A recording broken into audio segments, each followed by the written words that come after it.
SSL errors can disrupt your website's functionality and user experience. Here is a quick guide to help you resolve these issues on Akamai.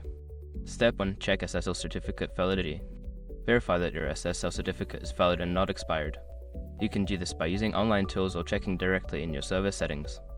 Step 2. Ensure proper configuration. Make sure that your SSL settings are correctly configured in your Akamai account. This includes ensuring that the correct certificate is associated with your domain. Step 3. Update DNS settings. Confirm that your DNS settings are pointing to the correct Akamai servers. Incorrect DNS records can lead to SSL errors, so double-check these configurations. Step 4. Clear cache. Clear your browser cache and any cached content on Akamai. Sometimes, outdated cached data can cause SSL errors, so refreshing this can help. Step 5. Contact support.